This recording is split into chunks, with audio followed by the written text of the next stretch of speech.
Hola alumnos, ¿cómo están? Espero que estén bien. Tal como les había mencionado en nuestra presentación, el- la primera clase, el miércoles pasado, era muy probable que se tuviera que activar el protocolo de clases remota y tal como yo les había mencionado, estamos absolutamente autorizados para hacerlo de esta manera. La idea es no hacerlo así para siempre y es solamente por un plan acogido a una cuestión de fuerza mayor. Así que voy a dar inicio de esta manera con este video a la introducción de la Odisea de Homero. La idea es que la clase del día miércoles sea en directo, sea a través de Zoom, la plataforma que nos ofrece el curso. Así que mañana, como les había dicho, martes a las 11:30, después de las 11:30, les voy a crear les voy a mandar por aviso el link del meeting, ¿ya? Así que ahí solamente ustedes el día miércoles se tienen que meter a ese aviso que yo les envié en sus correos, que les voy a enviar en sus correos institucionales, pinchan el link y ya van a estar dentro de la conversación. ¿Ya? Y ahí vamos a ir conociendo de a poco las herramientas, y yo las conozco, pero seguramente a lo mejor ustedes no. Y vamos a ir tratando de hacer una clase core como sea, al menos por estas 2 semanas o por el tiempo que se requiera. ¿Ya? Bueno, respecto a la Odisea, yo les voy a compartir en conjunto con este video, en un archivo aparte, una presentación PowerPoint que mi idea es ir explicándola o irme ciñendo a las imágenes que he agregado allí. Seguramente no va a estar mirando la cámara directamente, sino que va a estar viendo mi presentación, las imágenes que pongo en la presentación, que en realidad tienen prácticamente nada de escritura, son imágenes alusivas a distintos aspectos que me parecen importantes y básicos que ustedes conozcan antes de leer la Odisea completa, ya que les va a poder ayudar. Entonces, por eso se me van a ir los ojos hacia mi computador, que lo tengo aquí al frente, aquí al lado. También me parecía importante el video porque, como les digo, la presentación casi no tiene escritura. Entonces, quiero ir explicándoles y les puede servir. La primera imagen es una imagen del mapa de Grecia. Dice Homero, siglo octavo antes de Cristo. Efectivamente, Homero supuestamente habría vivido el siglo octavo antes de Cristo en Grecia, en Atenas específicamente. Pero yo les decía que lo que acontece en la Ilíada y en la Odisea supuestamente habría ocurrido en el siglo décimo antes de Cristo, ya en torno justamente a la guerra de Troya, sobre la cual también les voy a hablar desde una perspectiva no histórica, sino que mítica, que es lo que a mí me interesa, porque lo vemos desde la literatura, ¿ya? Homero entonces habría sido el pilar de la literatura occidental porque sería, en términos históricos, el primer vestigio que existe comprobado, ¿no es cierto?, de literatura escrita en griego, que haya perdurado hasta la actualidad. Cuando yo les digo eso, es que muy bien podría ser que exista otra cosa, pero que no la hayamos encontrado y por lo tanto decimos que el padre de la literatura occidental sería Homero. La segunda imagen es una imagen del Monte Parnaso, que es una pintura hecha por Rafael en el Renacimiento, por un pintor italiano en el Renacimiento y que está hoy día en el Vaticano. Ese fresco es una muralla, ¿no es cierto?, arriba de una puerta. Y en ese Monte Parnaso lo que hizo Rafael fue pintar, inmortalizar a los grandes poetas de la historia occidental, hasta el Renacimiento, hasta su fecha, ¿no?, hasta 1551. Entonces, en un costado, si ustedes se fijan en el costado izquierdo, aparece Homero. Homero está con una túnica azul y está como mirando hacia el más allá, ¿no? Y Homero siempre se dijo que se piensa que era ciego, ¿no? Hay algunos vestigios, de hecho, dentro de la misma Odisea nos vamos a dar cuenta de eso, que era ciego. Por eso que Rafael lo pinta mirando como para cualquier parte, pero también esa mirada como perdida tiene que ver con que el poeta en aquella época no era una especie como de adivino, era una especie de persona que recibía ciertos, ¿cómo se podría decir? Ciertas revelaciones que una persona común y corriente no podía recibir. era un vaticinador, ¿no?, de lo que estaba por venir. Y a su costado derecho, si lo miramos de frente, está Virgilio con una capa de color verde oscuro, y a su costado izquierdo está Dante de lado con una túnica más o menos como de color rojiza. ¿Ya? Entonces, Rafael entiende a estos tres autores juntos.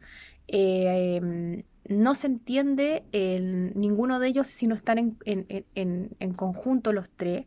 Los tres escriben poesía épica, los tres escriben en verso, pero, ¿no es cierto? Es un verso que tiende a ser narrativo, ya que que te cuenta cosas más que te canta sensaciones. Y los tres están, bueno, Homero no, porque es el primero, ¿no? Pero tanto Virgilio como Dante están haciendo alusión a lo que hizo el anterior. Es decir, si tú eres un lector que ha leído a Homero y estás leyendo a Virgilio, vas a entender mucho más a Virgilio, ¿no? Y si tú estás leyendo a Dante y has leído a Virgilio y a Homero, vas a entender muchas otras cosas que una persona que no lo ha hecho las va a pasar por alto y no las va a entender. Entonces es muy interesante que hagamos esta lectura cronológica pasando por cada uno de ellos, porque van a entender muchas otras cosas, ¿no?, que no habrían entendido si es que no se hubiesen leído los otros dos anteriores. Es impresionante cómo los tres se conectan, ¿no? Y los tres están jugando con esa conexión. Y no quiere decir eso que Virgilio y Dante sean meros copiones, ¿no?, de Homero, sino todo lo contrario. Es decir, toman la tradición de Homero, la que ha planteado Homero, y hacen cosas nuevas, súper interesantes, novedosas, originales, únicas para las culturas de sus propias épocas. ¿Ya? Entonces quiero que recuerden eso durante todo el semestre. La tercera diapositiva es una diapositiva en donde yo les muestro los dioses principales del panteón griego, que seguramente muchas veces lo han escuchado, y les pongo el nombre tanto en griego como en latín para el mundo romano, porque Virgilio después lo vuelve a tomar, ¿no? ¿Por qué es importante que les mencione esto? Porque hay que tener claro que la Odisea transcurre en dos niveles de realidad. Podríamos decir que tenemos dos escenarios o incluso tres escenarios. ¿Ya? ¿A qué me refiero? Que tenemos un nivel, la obra transcurre en un nivel como del más allá, que serían los dioses. Ahí tenemos una cuestión ultra ficcional, donde pasan ciertas cosas, donde los hombres no pueden acceder, ¿no? Después tenemos abajo un nivel, yo digo abajo, ¿no?, como idea, pero tenemos el nivel de los hombres, de los seres humanos, eh, donde transcurre obviamente todo el acontecer. Ahí tenemos a Odiseo, ahí tenemos a Penélope, a Telémaco, etcétera, y arriba tenemos a Afrodita, a Venus, perdón, es que eso es lo mismo, a Atenea, a Hera, etcétera. ¿Ya? Pero también tenemos un escenario intermedio. ¿A qué me refiero? En que estos interactúan entre sí, ¿no es cierto? Van interactuando entre sí, y eso nos puede parecer muy chocante a nosotros por nuestra cultura, ¿ya? Pero para ellos era algo muy natural y eso se transmite justamente a la obra literaria, ¿ya? Entonces hay que entender a los dioses como personajes de esta obra y como personajes muy relevantes porque son personajes que empujan o inician o generan o concluyen la acción, ¿ya? La acción es lo que pasa en la obra, ¿no? Cuando mueves a un personaje. Entonces, en este caso, el primero que pongo ahí es Poseidón, porque es muy importante. Poseidón es el dios del mar y Poseidón tiene las características del mar, ya es decir, Poseidón tiene un carácter cambiante, que tú no puedes descifrar cómo va a reaccionar. El mar a veces está calmado, está tranquilo, y tú sales, ¿no es cierto?, a navegar y de repente cambia de un momento a otro abrupto y te ves enfrentado a una tormenta.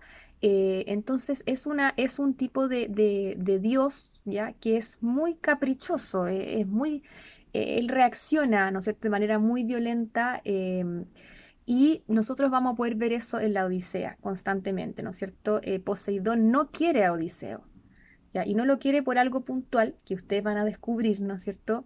Se va mencionando allí, pero que tengan en cuenta eso, o sea, entender, los griegos lo entendían así al mar, lo querían mucho, lo respetaban mucho, pero tenía esta cuestión de ser cambiante, de ser traicionero de repente, caprichoso, y era muy poderoso.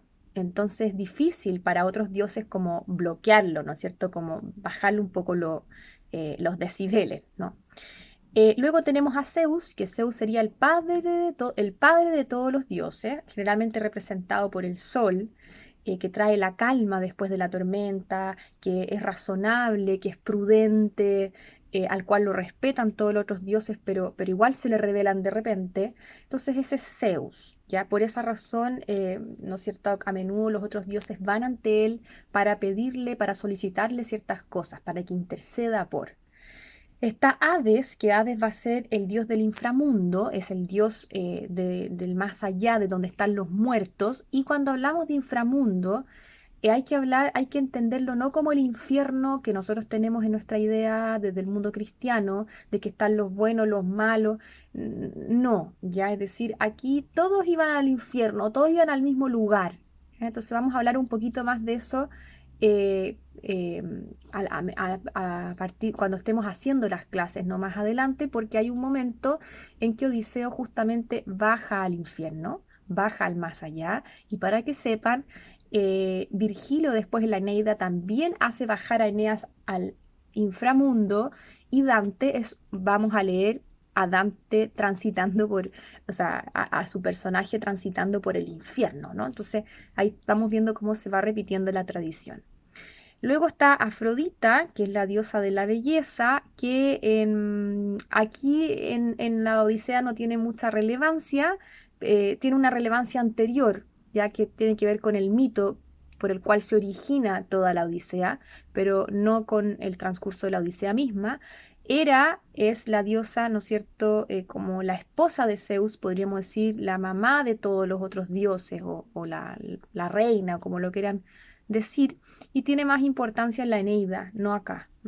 Y luego tenemos a Atenea, que es sumamente relevante. Es nuestro gran personaje, Dios, podríamos decir, dentro de la Odisea, la gran amiga, la gran partner, la gran protectora de Odiseo. Y uno podría entender por qué, porque justamente Atenea es la diosa de la sabiduría, es la diosa de la razón, es la diosa de la cordura, de la prudencia, muy amiga de su padre Zeus.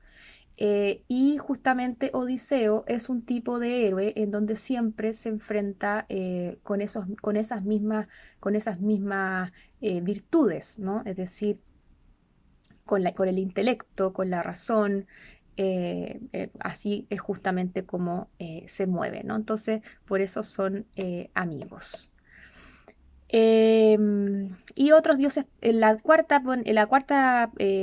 diapositiva son otros dioses principales que habría que tener en cuenta y que les pueden servir a ustedes, ¿no es cierto?, como referencia. Creo que Hermes es muy importante porque Hermes, que en latín es Mercurio y por eso el diario El Mercurio, significa mensajero, ¿ya? El Hermes es el dios que viene a dar mensajes a los hombres de ciertos dioses que no se presentan frente a los hombres de manera directa. Bueno, voy a pasar rápidamente a la quinta diapositiva porque esto es todo lo que pasa antes de la Odisea. ¿Ya? Es decir, es lo que nosotros no sabemos como lectores actuales, pero lo que el lector griego de esa época tenía absolutamente claro. No había que contárselo y por eso Homero no lo contó. ¿Ya? Es decir, lo que hace Homero es reunir una serie de mitos que circulan, que todo el mundo conoce, que los niños saben, que se transmiten todos oralmente. Pensemos nosotros, no sé, en el Caleuche, la historia del Trauco, qué sé yo, muchas cosas. Y lo que hace es el reunir todo esto, ordenarlo, ¿no? Y darle ¿cómo se llama? Una visión ordenada, ¿ya? Integrada y también agrega muchas cosas, ¿no? No podemos decir que no podemos decir que Homero es un copión también de esa mitología, sino que también articula esta y por lo tanto también hace cosas, ¿no? Crea esto.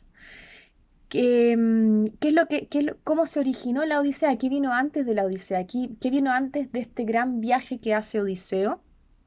Bueno, vino la Ilíada, ¿no es cierto? La guerra de los 10 años de los aqueos contra los troyanos. Pero ¿qué originó la guerra de Troya? Todo eso es súper relevante para entender ciertos pasajes de la Odisea, ¿no? Ciertas cosas que dice Odiseo, por ejemplo, o ciertas rencillas que existen.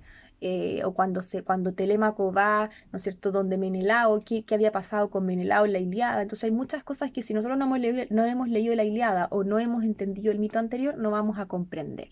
Entonces, muy rápidamente también ustedes pueden después investigar más. Existe un mito anterior que tiene que ver con la famosa manzana de la discordia. ¿Ya? Todo esto supuestamente habría sido profetizado, que en el fondo la familia del rey de Troya iba a recibir una especie como de maldición, ¿no? Las diosas del panteón griego, Hera, que yo ya le había mencionado, Afrodita, Atenea, habían decidido hacer una fiesta para justamente para celebrar, ¿no? Celebrar la belleza, celebrar, etcétera, la felicidad. Pero la diosa de la discordia no fue invitada. Porque obviamente la discordia en una fiesta no calza, ¿no? Entonces la discordia se enojó y fue igual. ¿Ya? Y creó un juego, inventó un juego, propuso un juego. Entonces, cuando llega, le da una manzana a el hombre más bello invitado a esta fiesta, que era París. París era el hombre supuestamente más bello que existía en ese momento y era hijo